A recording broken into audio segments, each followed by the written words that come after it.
Hey, everybody. Welcome to A Million Little Podcast, episode 12 of the show, correct?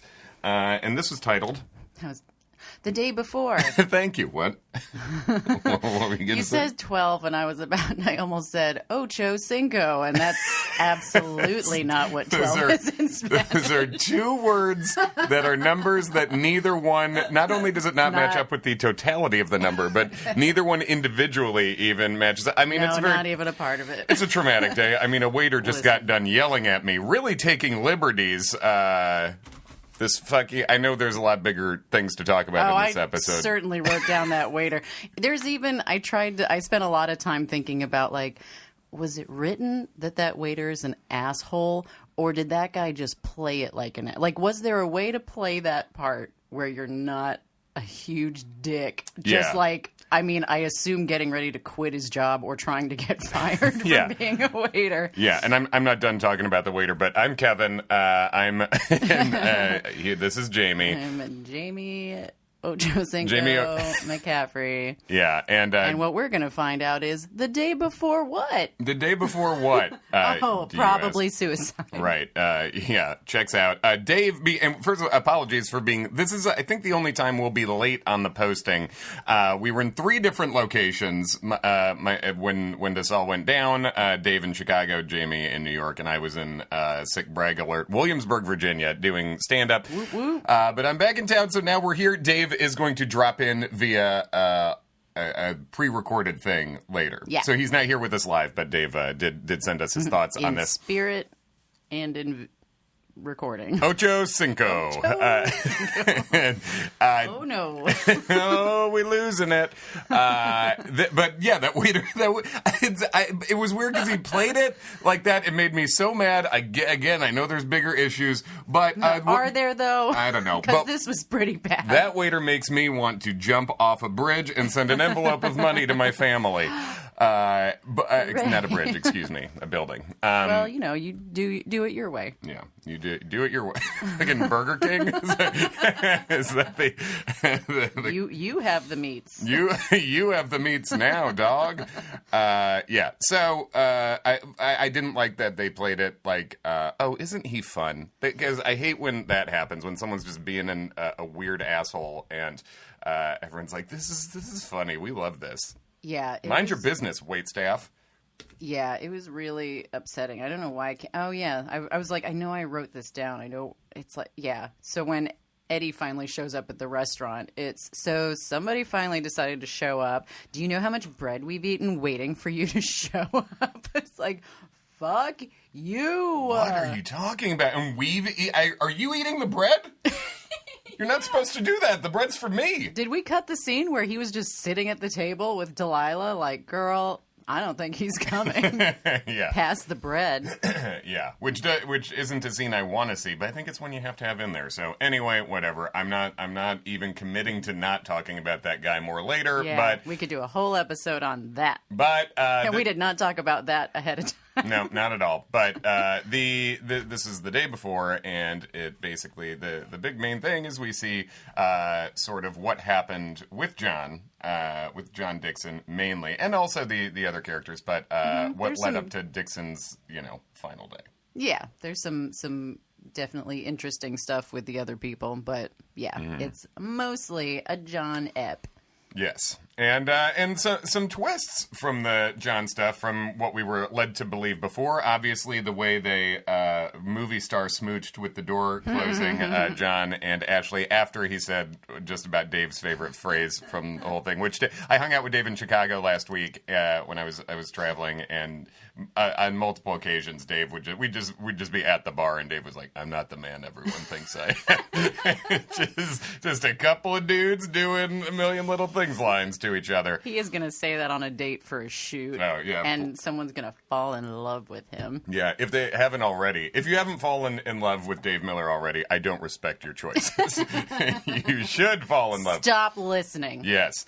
Yeah, but it's sort of since the pilot, it's like our first real, like, quote unquote real time John episode. Right. Like, it's not someone just remembering him. It's like it's a flashback, but it's like this is all happening to him. We're like seeing it from his perspective. Yes, yeah, and we see basically as we were led to believe that him and Ashley was a thing that had been going on for a while, but it was not. No, that was just a very comfortable first, I guess, accidental kiss. Confident. Like, holy yeah. shit! Yeah, so it goes from.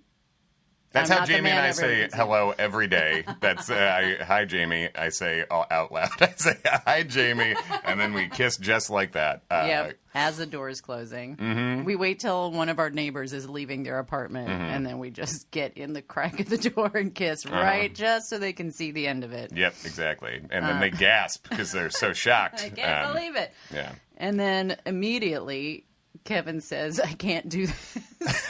I do that every day, and that really is kind of shitty on my part, but not cool. I can't do this. No, it's not your fault. It's I was.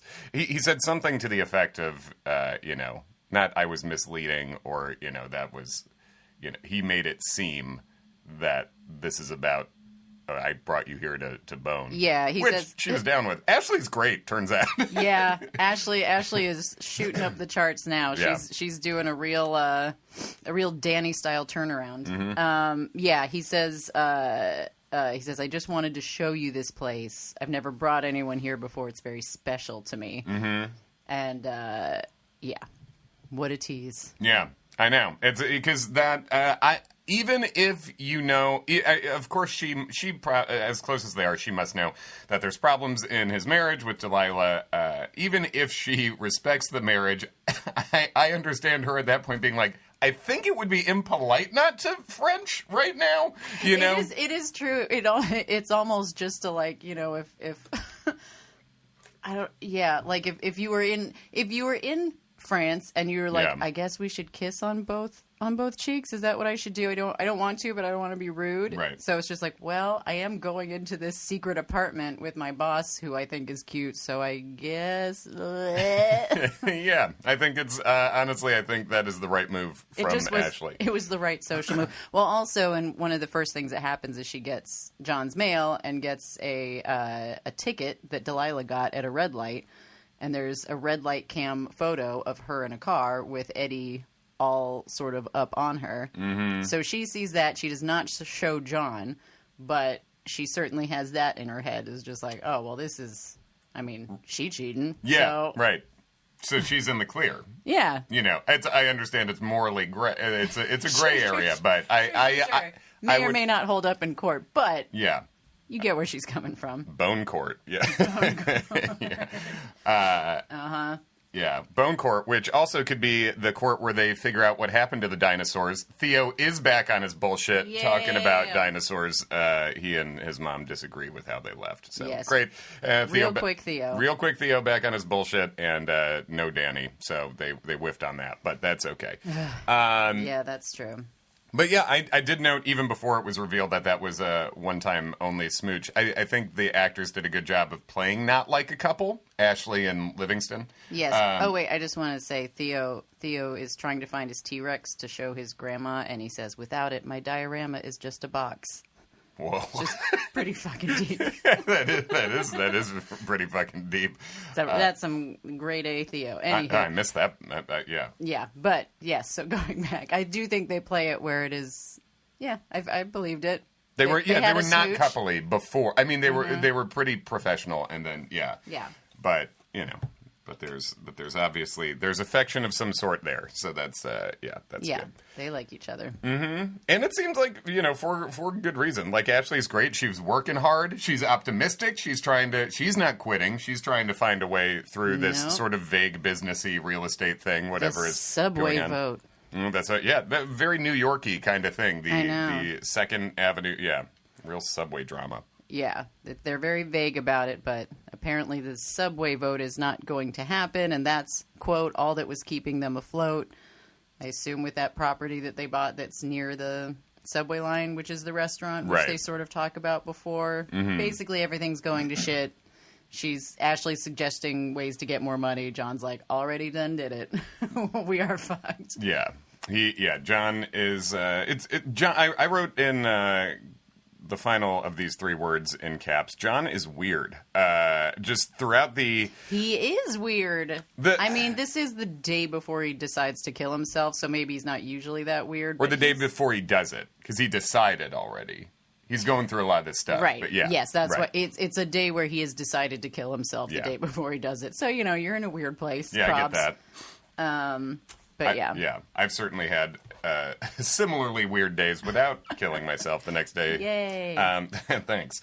But yeah, him at the basketball game is just, I would beat the shit out of this guy. I would. Yeah, he's being kind of a real dick at the basketball game. It's like, I guess justified if he's a guy who's like, I need to real quick fix all my friends' lives before I die tomorrow. Right. Sure, you'd be on edge, but basically Gary is not in the wrong to be pissed at him that day. No, yeah, I would not. I don't want to deal with that guy. Yeah, basically. And what do you know? Gare Bear has Gary fucks. Gary fucks right off the bat. He is a post-fuck. Post-fuck. He's a girl is leaving his apartment, and she wants to leave her phone charger there, and he is freaking out about it, and he breaks up with her. And then they basically tells the boys about it at a basketball game, and Jon is real pissed about it. He's real mad. You must have a girlfriend. Is Jon's real? That's his point. Friend opinion. Yes. Yeah. Gary says it feels like you're coming at me, dude. And which was fun. And then Jon says, "What's the point of living if you're not going to live?" Which he yells at the basketball game, and everyone that pretty much ends the fun. That is bad trash talk. Yeah. It's like, are we playing here? Are we? Yeah. Is this? Yeah. Yeah. Gary tells Jon to go to hell, and that's like, I guess, the last thing they say to each other.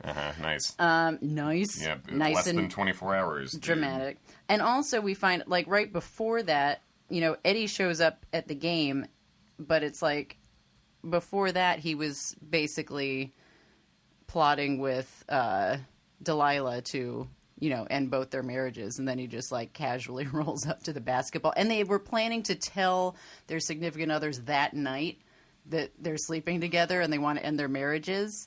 But he still shows up to the basketball game just like, hey, dudes, what's up? It's like, that is insane. It is insane, which I can't decide if I think that's just weird storytelling or if I think it's perfectly on point because Eddie is that vapid.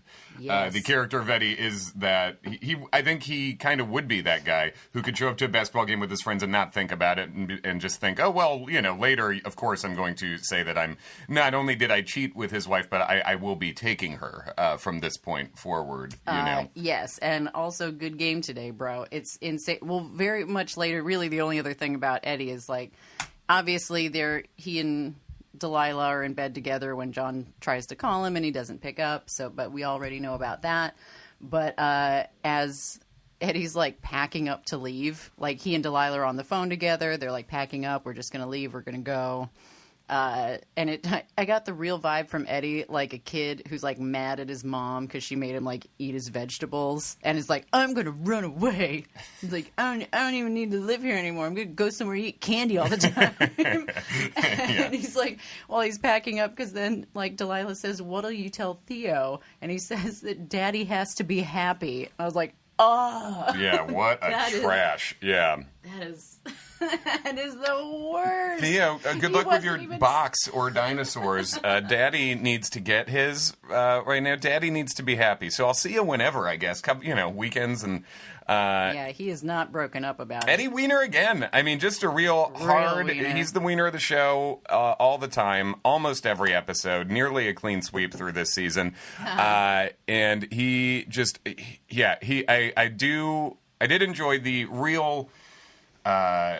Sort of entitled child of privilege breakup style of both him and Delilah, where they're just complaining to each other about how their significant others are at work. And I understand they are distant, whatever. Yeah, they're not wrong about that. No, but I can't believe we can't tell them we've been cheating yet. They're being so annoying about making all the money for this family so Eddie can not play music, and she just stays at home. She's a stay-at-home mom, and they do have jobs somewhere, and their big complaints are that and Eddie, that she orders too much Indian food. She's working. She gets to decide what that money buys. Sorry. Yeah. Deal with it. What a friggin' dink. Could run away to the woods. Yeah. Yeah, so that's pretty much the whole Eddie Delilah, aside from Delilah sitting at a restaurant waiting for Jon to show up the entire time with her shitty waiter, and then Eddie shows up. They end up having dinner together, and Jon does see them through the window. He does, so yeah. he knows, basically. He seems not surprised. He seems not surprised. It's probably something he suspected but didn't know, and now he knows. It is weird, though, since he was... the plan was for him to be there, too. I wonder if he thought... Were they both going to be here as a surprise? You know, I think so. Yeah. I think the plan was...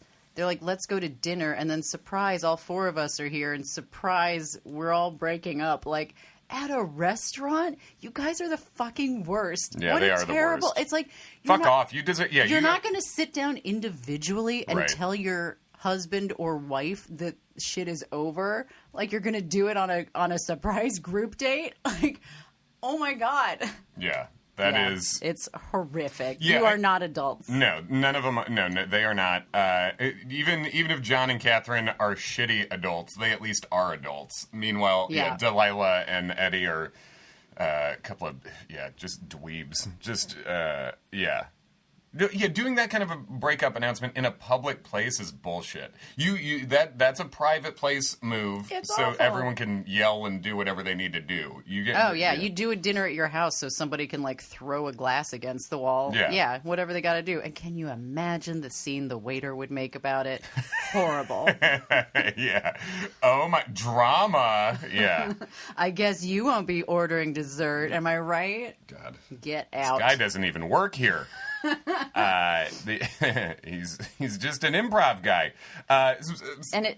Just branching off the waiter for 2 seconds. The guy, in terms of I think effective bit part acting, making the most of it. The dog guy who came up was kind of weird, but in a totally believable way where he didn't even seem like an actor. Yeah. I just thought the guy who came to pick up the dog, I thought was believable and interesting in a very small. Yeah, we see how Gary gets his dog, which I really believe he didn't have at the beginning of the season, and they decided to sort of like do that retroactively. But it's believable because the guy's very nice, but he also is sort of like he's clueless in the way where you would be just like, well, what are you gonna do you understand that you need to take care of this dog? It's like, yeah, I guess. It's like, yeah, but, there's just the rules or whatever. It's like, no. It would make you feel panicked, like, I can't leave my dog friend in this guy's hands. Yeah. He doesn't get it. Yeah, he doesn't. And he doesn't fully get it. He seems to sort of get the, like, it's bad, but... and again, Colin is an insane name for a dog. But Yes. I love that. A dog follows Gary home, and he gives him away for a minute, and then he keeps him, and it's lovely. I thought it was... I did laugh. I think the time I laughed out loud this episode was when he was talking on the phone to Rome and just talking about the dog. They're having some other conversation. He's just like, dog's following me. It's almost like you're talking to a child on the phone. It's just, okay. God. All right. He's hungry. Dog's following me, Rome. Okay, Gary, bye. All right, peace out. Yeah. Nobody's weirded out about that. Yeah, and that's sort of the main thing for Gary. He fights with Jon. He accidentally gets a dog. His brief exchange with Eddie is he like rags on Catherine real hard. Gary is not a fan of Catherine. He's like, you should have someone you're excited about, which it's like true. But, it's like, damn, Gary, burying Catherine. And then Gary's at the doctor that day. That's when he finds out if his cancer is back or not. And while he's waiting, he's looking through his phone and has already somehow taken 100 pictures of himself with Colin. Like, his phone is like, his album is like, it's nothing but pictures with that dog. It's like, you were with that dog for an hour. What the fuck? Yeah, it's a pretty fun hour to imagine, You though. are Just thirsty for just that dog. Gary not talking and just really doing selfieing it up. If you want to see me take selfies with dogs, follow me at Kevin McCaff on Instagram. There's Heck quite yeah. a few. There are a lot. If I find a dog, you best look out. I'm taking a picture with it. So that is my promise to you. Yeah, and that's basically Gary. Gary's storyline. It's not the number 2 storyline in this, but he begins it, obviously, as we said, with the commitment issues, yada, yada. And then, he commits to his dog friend, which is a great thing to commit to. Also, great dog actor. Calm. It was a good, Not making a meal of it, very chill, yeah. He played it very, very straight, very real. Yeah, not good showing dog. off. That's a good dog. Take note, waiter. Good job, Colin. The kids and the dogs are really killing it on this show. Mm-hmm. Yeah. Not the waiters. Mm-hmm. The waiters and the lawyer assistants need to take it down a notch. Yes, a little bit. So this apartment is special to Jon because the one that's his secret place that he takes Ashley to. It's basically his old apartment. He says, "When I was your age," to Ashley, which made me think, how far apart are these? I mean, I'm sure 10 years, but yeah, I feel like it's supposed to be around maybe more than that. Maybe it could be up to 15. It's right. kind of it's a little nebulous, and I feel like they keep it that way a little bit on purpose, aside from Gary's birthday. But it's a little. And Maggie, I guess Gary and Maggie, they say specifically. But so he shows her a photo album, and it's him in that apartment with his friends having fun, and she sees a picture of him with a mullet. It's pretty fun, and a photoshopped mullet. And buying an old apartment or an old place is, I think that's a thing people can relate to. We looked into it once. Yes. We by people, I mean everyone currently talking on this podcast. Yeah, and I mean I think it's a feeling that resonates with me. I'm an extraordinarily, nearly debilitatingly nostalgic person. I'm nostalgic for a minute ago all the time.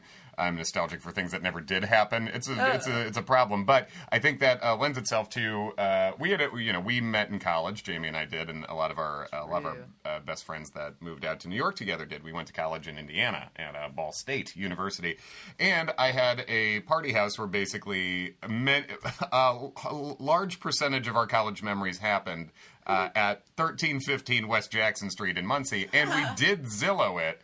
When we were making decent money for a minute. There was a brief time in history where we were making decent money, and that house was on sale for pretty cheap. And it's like, oh man, we could have done it. Mm-hmm. It would have been dumb. It would have been real dumb, and it would have put us in a bad place. Yeah. Not that much later, but it was it was so tempting because it's technically we could buy that house. Right.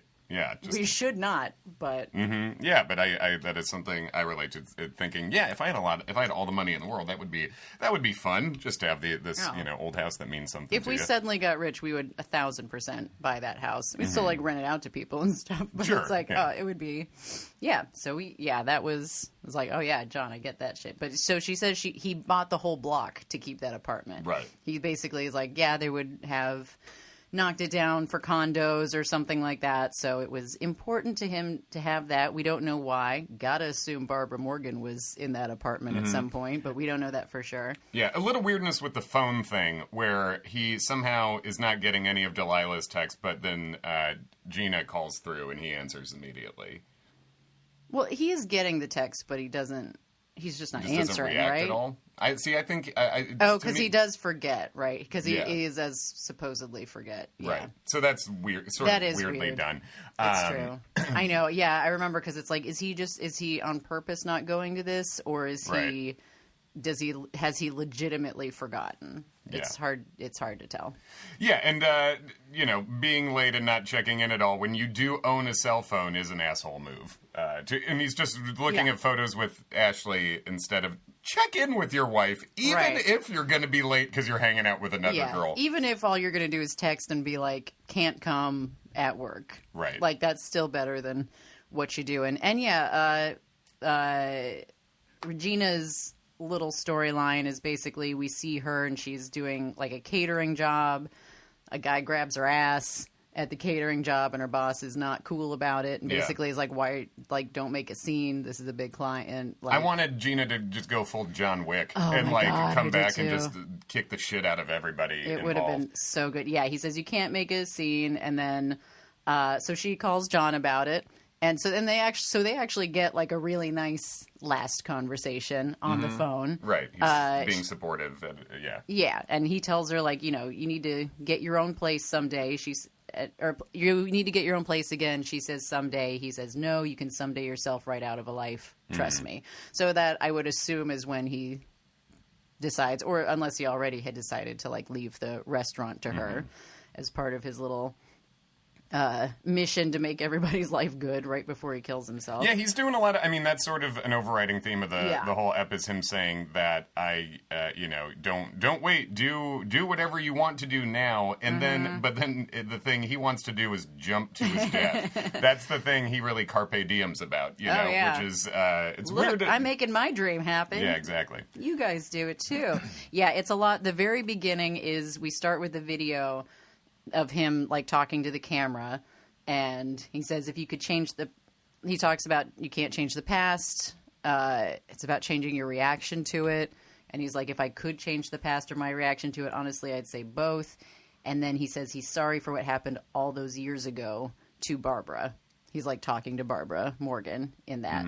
My conspiracy theory was that maybe he knocked up Delilah and decided to marry her, and then left Barbara. Okay. Maybe he made a mistake and knocked up Delilah. Maybe there was a weird on and off thing. Right. Or for some reason, like he wanted to be with Barbara Morgan, but like couldn't, or felt like he couldn't. Yeah, that's interesting. And I mean, because we assume Barbara Morgan is who he's talking to?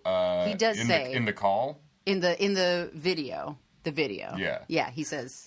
The like recorded thing. He does say Barbara. I'm saying there's a point where I guess before he commits to jumping, at the very beginning of the episode, he's on the phone and the woman on the other end says, "Stop calling. I can't do what you want, or I can't give you what you want." Yes. Yeah. That is her. She gets she leaves a message, and he gets it, and she says, "John, I got your message. You have to stop calling me. I'm sorry, I can't do what you want me to do."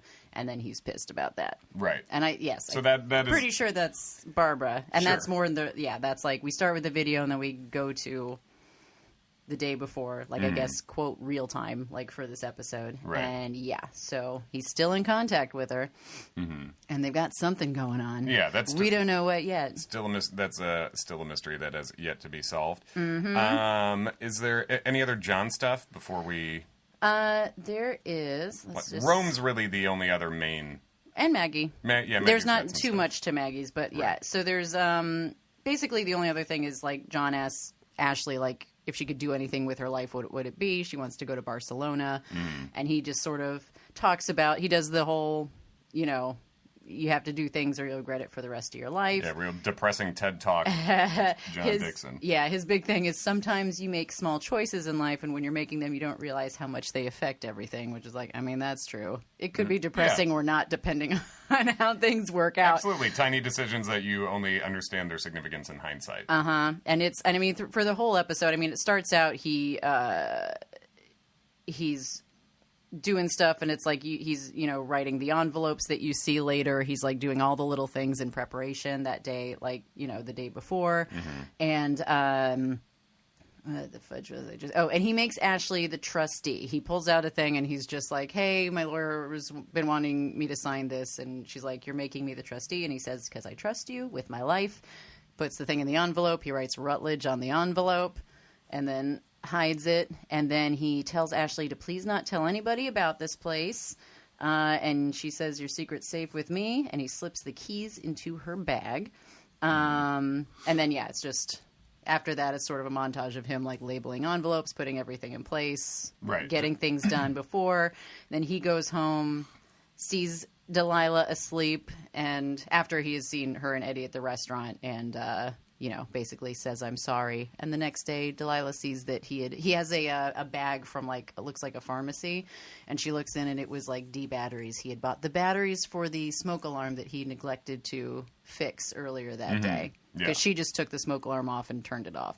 And he said that's dangerous. So before he kills himself, he makes sure that the smoke alarm is functioning for his family. Last thing he takes care of. Yeah, so that's super quick. Sorry. At the very end, you now know when he calls Eddie and he says love each other, that definitely is for him and Delilah, it seems. And I thought it was a very good piece of acting by John, because he he looks sad about it, but he's also like, it seems like he's a little bit happy that they will have each other after he is gone, I guess. Yeah, he's contented with it.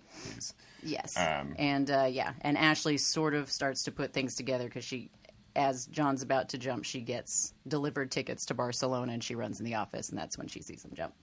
The end. So we're going to wrap up here in a minute, but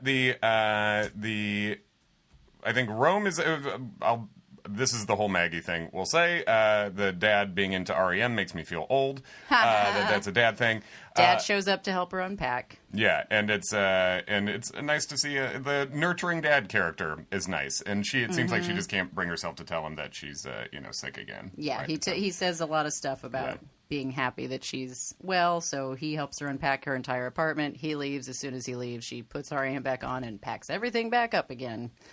And then Rome, I think Rome is kind of the second most significant storyline here. It basically gets a Super Bowl commercial.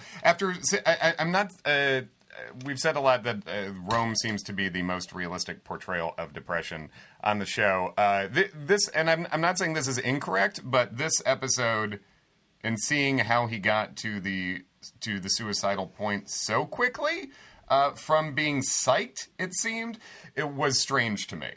Yeah. I think it's not impossible, but it felt like maybe they had to smoosh it into a smaller time frame than normally. Because basically, he pitches a Super Bowl commercial he thinks is good. He gets it. They're talking about celebrating. He's super jazzed. And then basically by the end of that day, or by the next morning at least, he's feeling depressed about it. And it could be it's like, well, you got the huge thing, like you got the huge break in your life, and it would make sense to sort of immediately start to feel pressure about it and anxiety and like, I'm going to fuck this up and go down a big dark spiral. And it could happen that fast. But I feel like if they had all the time in the world, if the show was only about Rome, it would have been like a week, or it would have been like coming up closer to like, production on the thing. Or you'd find yourself struggling with the idea of this being your ambition, but it seemed like he really was buying that he was psyched about this. Yeah. He wasn't, and the things he was saying about, like, this is what my career's been leading up to, that is depressing as it's about an ad, but it doesn't seem like he knows that. He seemed really into it and then turned immediately to writing a suicide note. That is true. Yes. Yeah. They don't give any tells at all beforehand that he might be talking himself into being excited about an ad. No. He's just like, yep, this is my career and it's great and it's awesome. I know, I almost forgot, for his scenes, I almost forgot that it was supposed to be the day before he tries to kill himself, because I was like, oh, great, look at this. Oh, this is when he was happy. It's like, oh, that was literally the day before this. And I thought he was going to lose the gig somehow. Yeah. I thought that was going to be the turn. Yeah, me too. Like, I can't even, this isn't even my ambition and I can't even do that right. Etc. Yeah, we covered a lot of stuff in this one. A lot of like weird things got cleared up. Also, I wrote down that next week looks like a banger. Seems like Barbara Morgan's going to be in it. We're going to get cancer results from Maggie. There's the Delilah envelope Ashley might be giving to Delilah. And the finale for this season is February 18th. So we're coming up on it. We have a date for that now. So February 18th is going to be the last episode of this season. Look at that. So it's starting to go into the final sprint. I didn't see any of the teasers for next week. So now we're going to do a thing where I have not heard what Dave has to say. I'll be honest, guys, we're really tight on time and trying to get this out to you in general, so I'm not going to even know what he said after I say this. But Dave, what you got? Greetings, a million little podcast listeners. Thanks again for tuning in. 12 episodes in of television's most intriguing emotional mystery are in the books. That's how ABC likes to term it. I have to agree. In the latest episode, John did not disappoint. The truth is out, folks, in episode 12. John Dixon was not, I repeat, not a fraud after all. Of course, we'll see how the rest of the season plays out. I'm sure there's going to be many more twists and turns. A season that has been fantastic thus far, as I've maintained that this is network TV's best new drama. This week, I'm bringing back my power rankings, And it stems from the Hidden Valley Ranch Super Bowl commercial that Rome Howard, the character, successfully pitches in this week's episode. In case you didn't know, and usually I'm making a sandwich during any commercial, but this is legitimately a real commercial for Hidden Valley Ranch. It not only appeared in the episode, but it appeared in a commercial break during the broadcast on Thursday night. This was actually designed by real-world ad agency McGarry Bowen, which I actually did some freelance proofreading for a long time ago in their Chicago office. My assumption is they have multiple offices, but I know the Chicago office is where I did a little bit of work for them years ago. This actually isn't the first time Disney has done this with a TV show. The company made a deal in the past with Procter & Gamble for a scene in Blackish. I believe that was just last year. And, of course, there have been others. I mean, State Farm Insurance has an association with This Is Us on NBC.